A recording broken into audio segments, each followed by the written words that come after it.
लखनऊ में, भुवनवाणी प्रकाशन इलाहाबाद, वो साथ देते कि इसको कोई मुसलमान अगर छाप देना, पैसे भी मैं ही दे दूंगा, कोई बात नहीं, तो विवादों के घेरे में नहीं आएगी ये, वरना किताब तो रह जाएगी, एक तरफ लोग मेरे गायक हो जाएंगे। बिल्कुल बिल्कुल।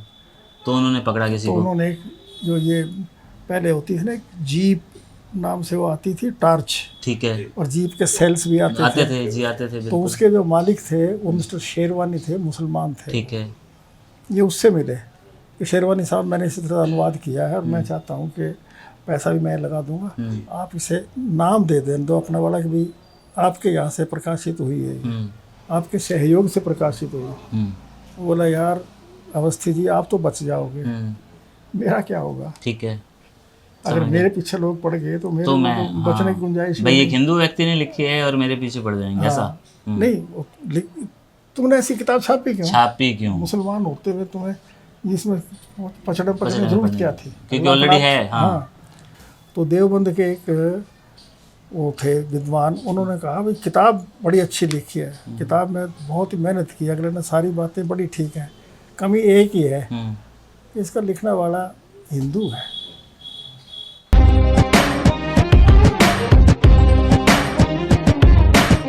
साल 2021 जनवरी का महीना और हफ्ता दूसरा। जनाब राजपूत साहब, भूप सिंह राजपूत साहब मुझे कॉल करके कहते हैं कि केशव तुम मेरे लिए इतना भी नहीं कर सकते कि मुझे एक वो वाली किताब दिलवा दो जिसका मैं मुरीद हूँ। तो मैंने कहा कि सर आप आदेश तो करें। तो सर ने जो कहा वो किताब आज मैं आखिरकार ले आया हूँ, लेकिन कितनी जद्दोजहद और किस किस का योगदान इसमें हुआ है उन सब का बहुत बहुत शुक्रिया, उनका नाम ज़रूर लूँगा। तो जनाब आज ये मुक़द्दस किताब, जिसे आप किताब, लेकिन ये एक कुरान है, ये एक धर्म ग्रंथ है, तो ये है, आप बताएं क्या है ये? पहले तो केशव भाई धन्यवाद आपका, आपने इतनी मेहनत से इसको ढूंढ निकाला। ये पुस्तक पहले मेरे पास थी। अच्छा। और मैं इसको बड़ी मुश्किल से हासिल कर सका था। ठीक है। तकरीबन 20 साल पहले। अच्छा। वो पता नहीं कैसे गलती क्या हुआ, उसको दीमकों ने चाट लिया उसको। उन्होंने तो साधारण कागज समझ के खाया था, उनकी खुराक है। लेकिन मेरे लिए वो उस दिन से बेचैनी की घड़ी शुरू हो गई, दोबारा इसको कैसे हासिल किया। अब ये इस किस्म की जो किताबें हैं ये ना तो ज़्यादा छपती हैं ना बिकती हैं। जिस चीज़ की बिक्री ना हो उसको छापने से प्रकाशक लोग ज़रा परहेज भी करते हैं, और लिखने वाले भी नहीं हैं। लिखने वाले तो रहे ही नहीं। हाँ। अब कुरान को हिंदी में हो तो कोई पढ़े भी जी, उर्दू में हो तो मुसलमान भी पढ़ ले, और संस्कृत में तो ना हिंदी, मतलब ना हिंदू पढ़ेंगे ना मुसलमान पढ़ेंगे। तो यानी कि देखने वाले और सुनने वाले को पता चल गया है कि ये संस्कृत में लिखी हुई कुरान है, जो अभी तक आप छुपा रहे थे। संस्कृत में अनुवाद है। अनुवाद है, मूल तो ये उसमें है अपना जनाब जी तर्जुमा है। तर्जुमा है, अनुवाद है मूल अरबी से संस्कृत में। और ये दुनिया में पहली बार हुआ है कि संस्कृत में उर्दू का तर्जुमा हुआ, उर्दू में इसका अपना कुरान का तर्जुमा किया है। इसमें एक विशेष बात यह है जो आज तक किसी के ध्यान में नहीं आई, बड़ी विनयशीलता के साथ में मैं कहूँगा, किसी मुसलमान को भी विचार नहीं आया कि कुरान शरीफ का अनुवाद कविता में किया जाए। अच्छा। चाहे उर्दू हो, हिंदी हो, कोई भी हो, लेकिन मुझे ज्ञान नहीं है कि किसी ने आज तक इसका अनुवाद किया हो, कविता में किया हो। तो उसमें क्या है, विशेषता ये है जो थोड़ी सी बुद्धि विलास का कारण बनती है। कुरान में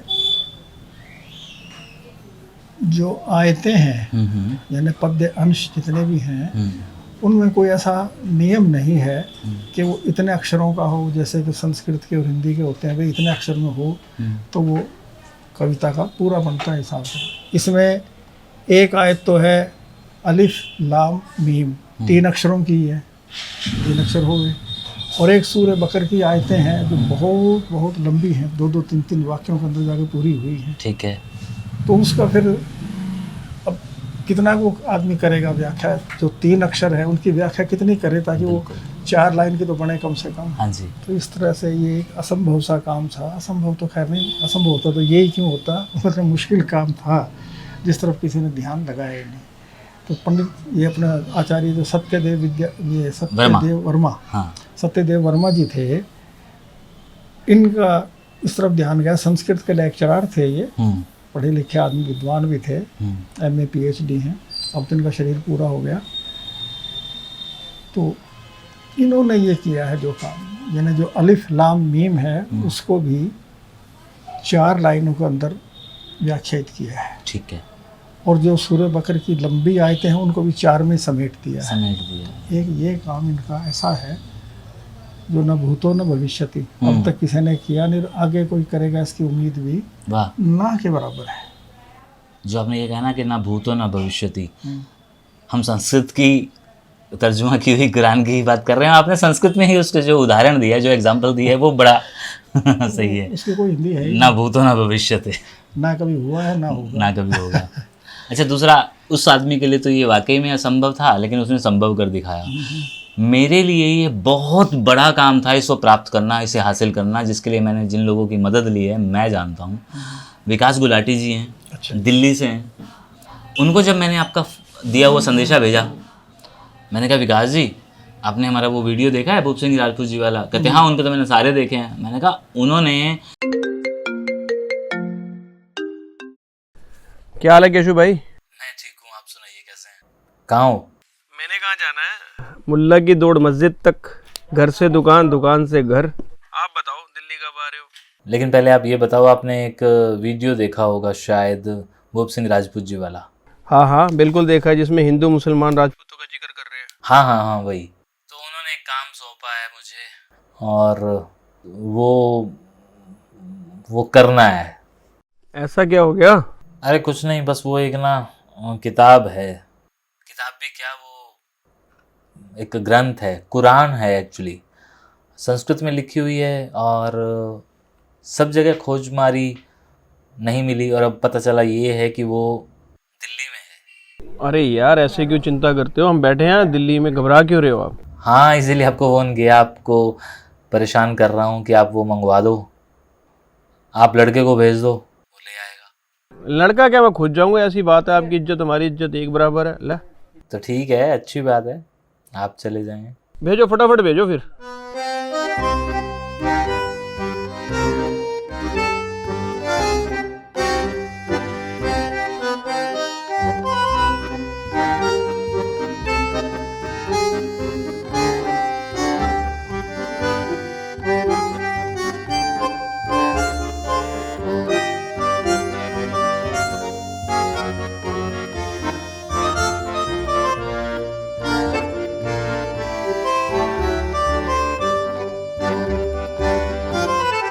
केशु भाई, ये तो 30 साल पहले दुकान बंद हो गई, क्या करूं इसका?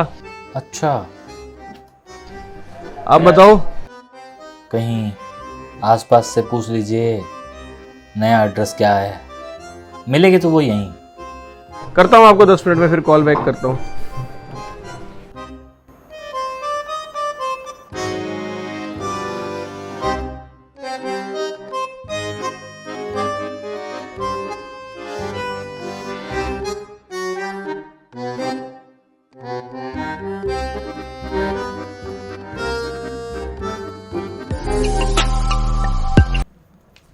हाँ जी विकास जी, कुछ पता चला?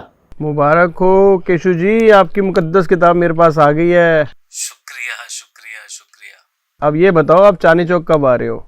नहीं, मैं आता हूँ, बस मैं 2-1 दिन में आता हूँ। 2-3 दिन? मैं तो को तो 1 घंटा सबर नहीं हो रहा, आप जल्दी से जल्दी आ जाओ बस। नहीं, मैं करता हूँ, मैं जल्दी से जल्दी आता हूँ। तो ये एक बड़ा किस्सा था। आफरी, फारसी में आफरी कहते हैं भाई, शाबाश है, शाबाश है, जी शाबाश जी है। जी जी जी। तो ये जो आप किताब देख रहे हैं, ये जनाब इसलिए भी चाहते थे कि मेरे पास किताबों का खजाना है, जैसे आपने मुझे कहा था कि मेरे पास किताबों का खजाना है, मेरे उस खजाने में इस हीरे को भी होना चाहिए। तो ये था इसका सफ़र, जो बहुत मेहनत भरा सफर रहा भाई, जी केशव जी भाई, जी। बहुत अच्छा। नहीं, मैंने कहा इस पे एक छोटी सी गुफ्तगू और इसके स्ट्रगल पे उन लोगों का ज़रूर थैंक्स होना चाहिए जिनका इसके अंदर कंट्रीब्यूशन है आपके यहाँ पे पहुँचने का। बहुत बढ़िया, धन्यवाद, नहीं कोटि कोटि बिल्कुल, धन्यवाद। बिल्कुल, बिल्कुल।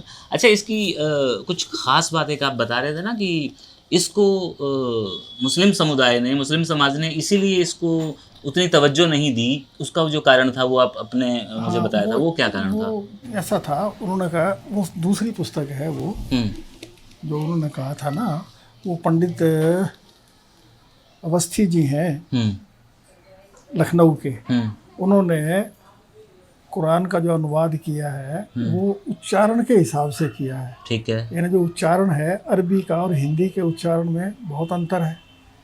दूसरे उच्चारण भेद से अर्थ का अनर्थ भी हो सकता है। हाँ बिल्कुल, अगर हम उसे गलत, ठीक है।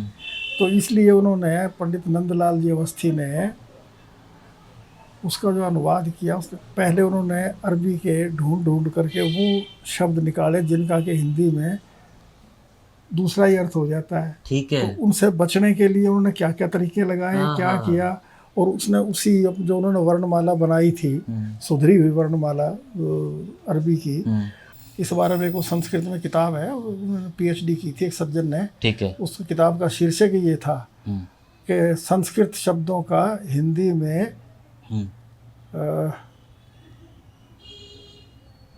अर्थांतर, यानी जिसमें अर्थ हो जाता है। संस्कृत में जैसे शब्द है, हम सोचते हैं संस्कृत हिंदी तो एक ही चीज़ है जी, लेकिन संस्कृत में भी कई चीज़ें ऐसी हैं जो हिंदी में आकर के बदल जाती हैं।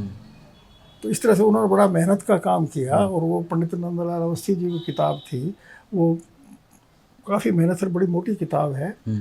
उसको उन्होंने छपवाया भी, उनके पास खुद के भी साधन थे, उनका अपना प्रकाशन संस्थान भी है लखनऊ में, भुवनवाणी प्रकाशन इलाहाबाद।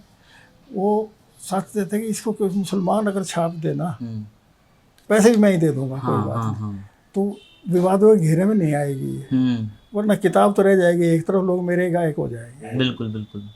तो उन्होंने पकड़ा किसी तो को? उन्होंने एक, जो ये पहले होती है ना, जीप नाम से वो आती थी, टार्च। ठीक है। और जीप के सेल्स भी आते थे जी, आते थे। तो उसके जो मालिक थे वो मिस्टर शेरवानी थे, मुसलमान थे। ठीक है।